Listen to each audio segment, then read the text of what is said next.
In the quiet town of Riverstone, Virginia, where the mornings smell like fresh coffee and rain-soaked pavement, no one expected the storm that would start with a 90-year-old woman and end with a war. People in small towns talk. They know your name, your routines, your quirks. So when Margaret Peggy Thompson pulled into Mike's Gas and Go that morning, nothing seemed out of the ordinary. Her silver Ford Taurus hummed to a stop, the same way it had for the last 30 years. Her posture was still straight, still military, though her hands moved a little slower now. Most folks just saw a harmless old lady. But what they didn't know, what they never would have guessed, is that she once flew helicopters through hellfire in Vietnam, rescuing soldiers from burning wrecks, dodging bullets, and rewriting what courage looked like. And today, she was about to be tested again. The day started like any other. "Morning, Mrs. Thompson," Jimmy, the young gas attendant, called out with his usual smile. "The usual?" "Just a full tank," she replied, steady as ever, stepping out with movements shaped by years of discipline. The air was peaceful, familiar, until it wasn't. It started as a low rumble in the distance, then grew louder, heavier. The thunder of motorcycle engines shattered the morning calm. 5 bikes, then 10, then 15, chrome gleaming under the sun. They pulled into the station like they owned the asphalt beneath them, the Shadow Vipers, Riverstone's resident terror squad, a ruthless motorcycle gang led by a man who called himself Havoc, a name earned not through honor, but intimidation. Peggy didn't flinch. She watched them through the reflection in her car window, the way a soldier surveys a battlefield. Her fingers stayed steady on the pump. Havoc dismounted with the swagger of someone who had never been punched by someone, stronger. "Well, well," he sneered loud enough for everyone to hear. "Grandma's out for her morning drive." Laughter followed, ugly, hollow. One of them noticed her license plate. "Hey, check this out, Vietnam vet." That sparked more mocking. "What did you do, sweetie? Serve coffee?" Havoc's voice sliced through the air like a blade. "The only thing you served is dinner." Peggy said nothing. But her silence wasn't weakness, it was power waiting. They didn't know. They couldn't know. That the medals gathering dust in her closet weren't for decoration. They were for 200. Missions flown behind enemy lines. Soldiers pulled out of burning jungles because of her hands, her nerves, her will. "I served my country," she said calmly, her voice like steel under velvet. She turned to return to her car, but one of them slammed the door shut. Jimmy had vanished inside, probably dialing 911. But Peggy knew the truth. The police wouldn't make it in time. "You should move along," Havoc growled. "This ain't your kind of place anymore. The Shadow Vipers own Riverstone now." Peggy turned, eyes locking with his, unblinking. "Young man," she said evenly, "I've faced things that would make your little gang cry for their mothers. If you think I'm scared of you, you're not just wrong, you're foolish." A hush fell. The laughter died. Havoc stepped closer, his breath hot against her cheek. "Respect," he hissed, "is something you learn the hard way." Peggy didn't back down. Her voice, unchanged from the one she used to command helicopters in a war zone, sliced the tension. "Respect is earned, son, and right now, all I see are boys pretending to be men." That's when Havoc grabbed her arm, and that's when she remembered the promise a certain colonel made her back in 1968, a favor she'd never called in, until now. The second Havoc's fingers dug into Peggy Thompson's arm. Something in the air shifted. He felt it. A resistance in her eyes that didn't match her age, a calm fury that could freeze time. But what he didn't feel, what he couldn't know, was the echo of another life roaring through Peggy's mind. A night in 68, jungle thick like smoke, a burning chopper crumpled in a clearing, and a young lieutenant screaming over the radio for extraction. That boy had grown up to be Colonel Jack Iron Jack Morrison, the same man who once told Peggy through dust and blood, "If you ever need anything, just call." She never had, until now. Peggy slipped into her car, voice calm and clipped as ever. "You're making a mistake," she told Havoc. The bikers laughed, engines idling like predators at rest, but her fingers found the keypad. One press. A pause. Then a low, gravelly voice answered. "Morrison." "Jack," she said, eyes fixed on the gang leader still mocking her outside the windshield. "It's Peggy. Remember Quayson, the night you nearly didn't make it out?"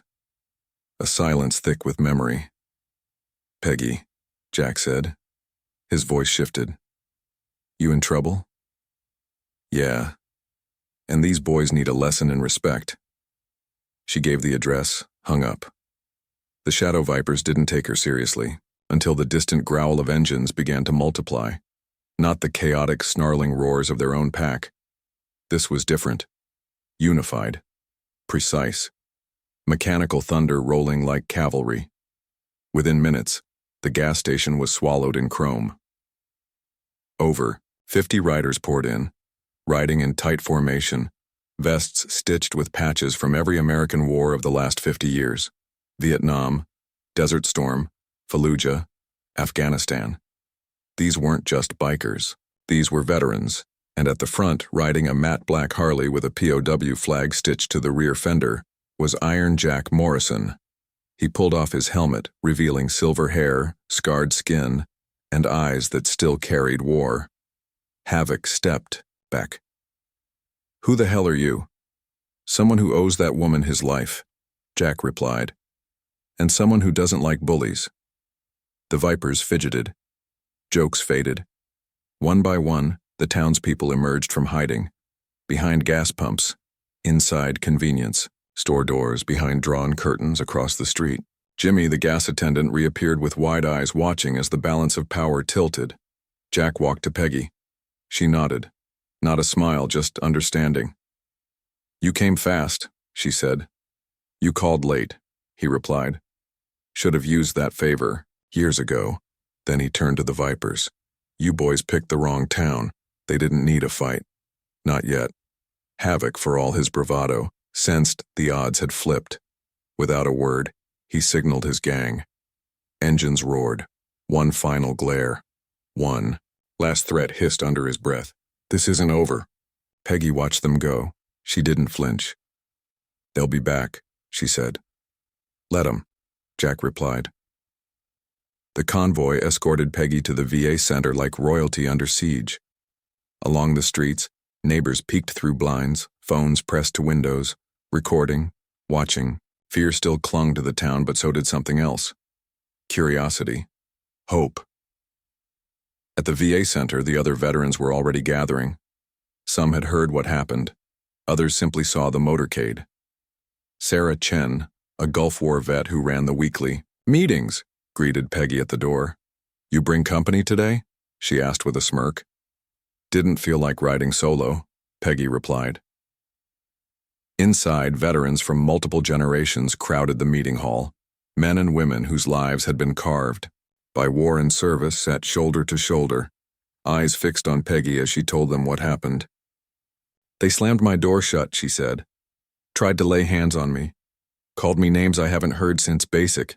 Thought I was weak because of my age, because I was alone. But I wasn't." Outside, Havoc regrouped. The humiliation festered. He called in reinforcements. Allies from neighboring towns. More riders. More chaos. He didn't care about Riverstone. He cared about control. That afternoon, the town square trembled again with approaching bikes. 30 new riders. Heavier. Angrier. Armed. They lined up outside the VA center, engines growling like beasts in heat. Havoc stepped forward. "Come out, Grandma. We ain't done." But it wasn't Peggy who stepped out first. It was Iron Jack. Flanked by the Veterans Guard. Behind them, local police sirens flared, and from one of the patrol cars stepped Chief Roberts, a Vietnam-era Marine who walked with a limp but carried the force of law like a loaded rifle. "Nobody fights at my VA center," he barked. The Vipers looked shaken. Havoc's voice cracked. "They can't stop us forever." They don't have to, Robert said. We just have to stop you today. Silence. The standoff broke not with fists, but withdrawal. The Vipers backed off. Inside, Peggy stood by a window watching the enemy retreat. It was the town's first win, a small one, a symbolic one, but it meant something. Fear didn't own Riverstone anymore, not entirely, not today, and Havoc, for all his fury, had seen something worse than defeat. He'd seen a town stand up. Because respect isn't taken, it's earned, and in Riverstone, it was about to be earned all over again. The sun rose over Riverstone like a spotlight on a fragile stage. To the untrained eye, the town looked quiet, almost peaceful. But beneath the surface, war drums had started beating. Havoc, humiliated, cornered, and outplayed by a 90-year-old veteran, was about to light a match soaked in gasoline. He didn't just want revenge. He wanted obliteration. He needed to restore his control over Riverstone not just with fear, but with firepower. Within 24 hours of his retreat from the gas station, Havoc reached out to his old cartel contacts. These weren't neighborhood thugs. These were men who ran weapons, drugs, and death across state lines, and they didn't ask questions, only counted money. That wasn't enough. Havoc knew what the town didn't yet. Discipline beats rage. So he called in professionals. Not more gang members, mercenaries, ex-military turned corporate ghosts. Men with names like Marshall who didn't speak unless it was tactical, who wore suits that fit tighter than their morals, who only saluted when the pay was enough. Marshall arrived with a private team, 4 SUVs deep, eyes dead behind polarized lenses. We eliminate threats, he said flatly, not vendettas. This has to end quickly and quietly. Peggy knew something was coming. She felt it in the shift of the wind, in the way Riverstone had grown silent. Her instincts were muscle memory. She didn't blink, didn't flinch. She strategized. Surveillance was installed on every corner, not by the government, but by her people. Veterans from Vietnam to Iraq trained in shadow warfare, who moved like smoke and watched like hawks. The Veterans Guard turned their old factory into a command center. Locals were trained to be eyes and ears. Small business owners learned hand signals, code words, silent alarms. Discipline spread like wildfire. Unity hardened the town like armor. Havoc retaliated fast. Cartel trucks arrived under the cover of night, hiding inside them more than just drugs. Crates of military-grade weapons were offloaded into converted warehouses. At first, the town didn't notice, but the Veterans Guard did. They tracked heat signatures, mapped patterns, documented every move. Then came the mole. For months, the Shadow Vipers had always been one step ahead. Patrol routes, police response delays. Now they knew why. A city clerk, young, nervous, paid off to leak data to the gang. He thought no one noticed, but Peggy did. She had Sarah Chen, Gulf War vet turned intelligence analyst, feed him false info. He passed it on, and that was how the Veterans Guard discovered the cartel's plan. Take over Riverstone's North District and use it as a distribution hub. They weren't just being terrorized, they were being colonized. That was when Peggy made a choice. Become bait. Just like Quang Tri in '68 when she flew blind through enemy fire to extract a wounded squad. She was calm under pressure. She always had been. Let them think she was just an old woman with a routine. Let them underestimate her. That was the point. Peggy walked the same path every day. To the diner, to the hardware store, to the VA center. Mercenaries tracked her every step, watched her from rooftops. Marshall sat in his SUV, chewing the edge of a cigar, noting her predictability. She's a relic, he muttered. Doesn't even know she's already gone. But it was a performance. Every coffee stop was a signal. Every handshake passed intel. Every pause at a window reflected more than glass. Her entire life had prepared her for this moment. Then, on a Thursday night, the lights went out. Not just a flicker, a blackout. Citywide. Exactly as planned. It wasn't an attack. It was an ambush. Spotlights flared to life from hidden rooftops. DEA helicopters broke the silence with a roar like judgment. Marshall's teams were exposed. Their sniper nests lit up like theater stages. Veteran guard squads emerged from alleyways, from behind dumpsters, from the backs of delivery vans. Full tactical gear, body cams live feeding every second. Sarah's voice came through the comms. All cartel safe houses are surrounded. Execute. Phase 2.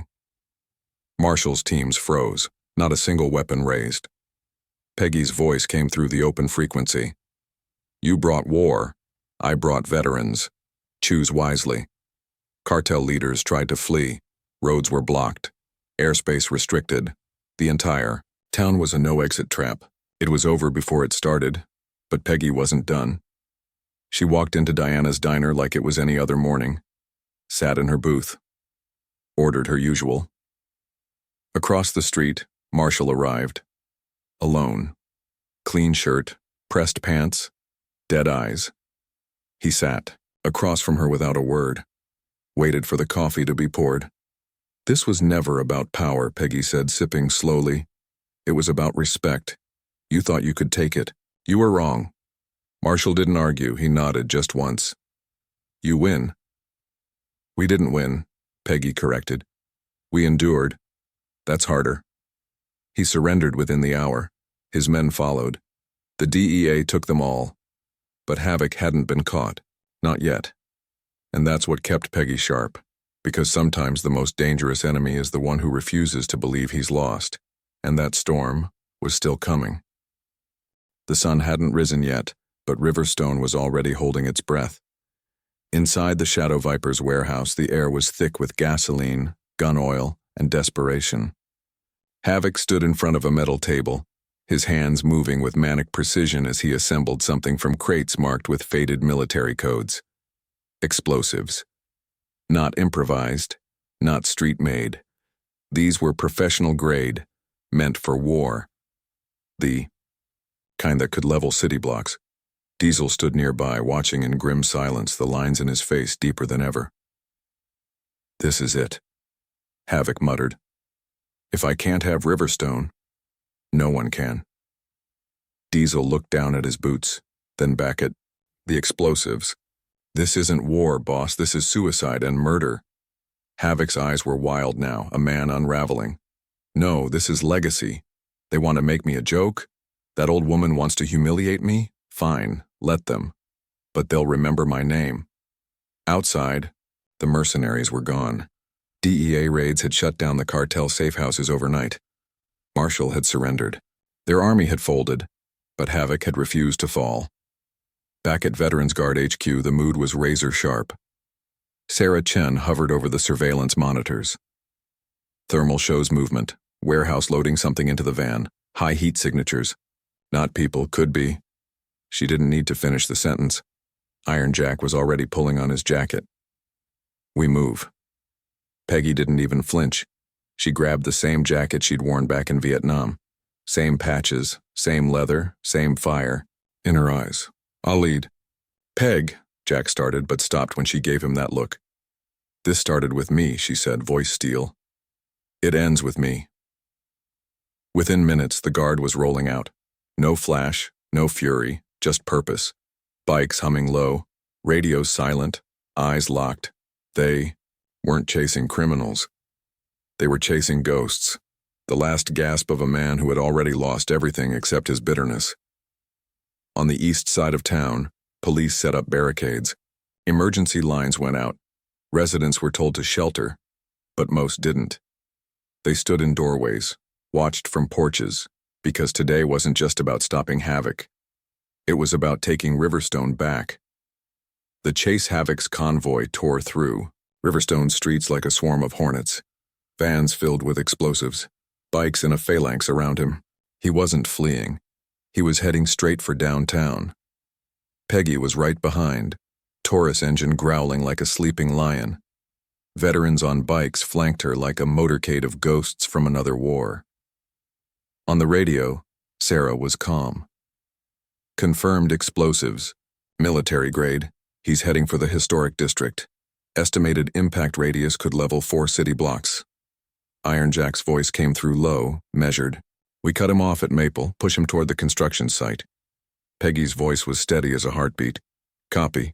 Let's herd the wolf into the trap. At the end of 3rd Street, the Veterans Guard blocked the route. Tactical bikes, steel barriers. It forced Havoc to turn. Exactly where they wanted him. Construction cones blurred past. Rebar, cement mixers. A half-finished shopping center, dead end. But Havoc didn't care. He leapt from his van, pulled a detonator from his vest, and shouted, into the wind. Back off, 1 click and this town becomes a crater. Peggy stepped out of her Taurus, alone, unarmed. She walked slowly, calmly, toward a man gripping death in his hand, the standoff. You think you won, Havoc screamed. But you broke something. This town was dead before me. I gave it purpose. Peggy didn't stop walking. Her voice didn't rise. It cut through the tension like a scalpel. You gave it fear, not purpose. Same thing. She shook her head. Fear is borrowed. Purpose is earned, just like respect. The detonator trembled in his hand. Sweat poured down his face. The last of his gang, Snake Tattoo, Diesel, the remnants, watched. In horror. I was someone here, he whispered. I had power. No, Peggy said. You had noise. Now you're just a man holding a bomb because you can't stand to look in the mirror. He raised the detonator. A heartbeat, a click. No explosion, because a single shot cracked the air. Diesel, his oldest ally. The one who never spoke unless it mattered. He stood there, gun still smoking. The detonator lay in pieces on the ground. Havoc stared at it, at Diesel, at his own shaking hands. Then he fell to his knees. The battle was over. There was no explosion, only the sound of handcuffs clicking. Aftermath DA took custody of the explosives. Chief Roberts oversaw the arrest. Federal agents confirmed multiple charges, including attempted domestic terrorism, but that wasn't what people remembered. What they remembered was Peggy. 91 years old, facing down a madman, unarmed, and winning. But as Iron Jack walked beside her back to the Taurus, he said the thing no one else dared voice. You knew it. Wouldn't come to an explosion? Peggy nodded slowly. I hoped. Diesel. He was your real gamble. Everyone deserves one moment to do the right thing, even the lost. Legacy in the days that followed, Riverstone changed again, not just because the violence stopped, but because something deeper shifted. Diesel, Snake, the ones who didn't pull the trigger. They stayed. They rebuilt. Tom Mason gave them jobs. Diana fed them at the diner. They worked shoulder to shoulder with the veterans who once faced them. Because of Peggy, because of that walk, the one she made alone toward a man holding a bomb, not with hate, but with belief that he could choose something else, and one did. Sometimes she would sit on her porch with Iron Jack, watching kids ride bikes down the same streets that once echoed with threats. You really think it's over? Jack would ask. Peggy would smile, slow and knowing. The war? Maybe. But the real fight? That's what comes next. Keeping the peace. Holding the line. Showing them we can be better. That's the legacy. Because in the end, the legacy wasn't built on explosions or arrests. It was built on courage, discipline, and one moment where everything could have burned, but didn't. Because someone believed. Because someone remembered that the strongest power isn't destruction, it's restraint. Because respect is earned. The sun rose slow and golden over Riverstone, touching every rebuilt rooftop and polished window with warmth. The scent of fresh paint still lingered in the air. Stores that once stood blackened by fire now gleamed with new life. Sidewalks once littered with fear had been swept clean by hands that once carried chains, knives, and anger. Now they carried lumber, flower pots, and peace offerings. Across the street from Mason's Hardware, 2 men in matching leather vests carried crates of supplies, one with the mark of the Veterans Guard, the other still wearing a faded Shadow Viper's patch with something new stitched above it. Civilian Auxiliary. The same men who once rode into town to intimidate now stood post to protect. Inside Diana's diner, Peggy sat at her usual booth, coffee in hand. Across from her sat Snake Tattoo, though he went by James now. The ink still snaked up his neck, but something in his eyes had softened. A man who once growled now listened. He stirred his coffee gently. "We've got 3 more former Vipers joining the mentorship program next week," James said, glancing out the window at the town they once feared. "They want what we've got now." "What's that?" Peggy asked, raising an eyebrow. He gave a small grin. "A reason to stay." Iron Jack entered just then, fresh from morning rounds. His presence still carried the gravity of command, but even he looked lighter. "Marshall's paperwork came through," he reported, sliding into the booth. "He's getting early release." "And he still wants in?" Peggy asked. "He says the guard could use someone who knows how to build a perimeter and how to breach one." Peggy looked out the window where Marshall had once surveilled the diner with sniper eyes. Now those same eyes might one day watch over Riverstone, not through it. "He was trained to pull a trigger," she murmured. "Let's teach him how to stand watch." Later that morning, the town square filled with familiar faces. Veterans, business owners, reformed outlaws, children perched on their parents' shoulders. A new memorial stood in the center, simple, elegant, carved in local stone. It didn't commemorate the fallen but the forgiven. Peggy stepped up to the podium, her frame small but unshakable, the silver streaks in her hair catching the light. Behind her the town was quiet, listening, waiting, ready. "1 year ago," she began, "Riverstone stood on the edge of something dark. We could have chosen vengeance. We could have chosen fear. Instead, we chose something harder, something better." She glanced at James, at Diesel, at the young mothers and elderly vets in the crowd. "We chose to believe in change. That people, even broken people, can rebuild. We proved that strength isn't shown by how many people fear you, but by how many stand beside you when the fires burn." She placed a hand on the memorial stone. "This town wasn't saved by one voice, or one phone call. It was saved by a belief that the hardest battles aren't the ones we fight against others, but the ones we fight for them." Applause rose slowly, then thundered. As the crowd began to disperse, a lone motorcycle pulled up along the sidewalk. The rider hesitated, then stepped off. Young, lean, face too familiar. Peggy's eyes narrowed slightly. She recognized the resemblance instantly. The young man approached, eyes shadowed but steady. "I'm Caleb," he said, voice uncertain. "Havoc was my brother." Silence followed. "I heard what you did, what this town did." He glanced down, then back up. "I just need to know, do second chances apply to me too?" Peggy studied him for a long moment. Her hand reached into her pocket, not for a weapon but for a veteran's guard patch. She held it out to him. "Depends," she said softly. "Are you ready to earn it?" He nodded. Behind them, the memorial stood tall against the rising sun, casting long shadows, but this time they held no fear, just promise. Final line. "Sometimes the greatest battles aren't the ones we fight against others, but the ones we fight for them."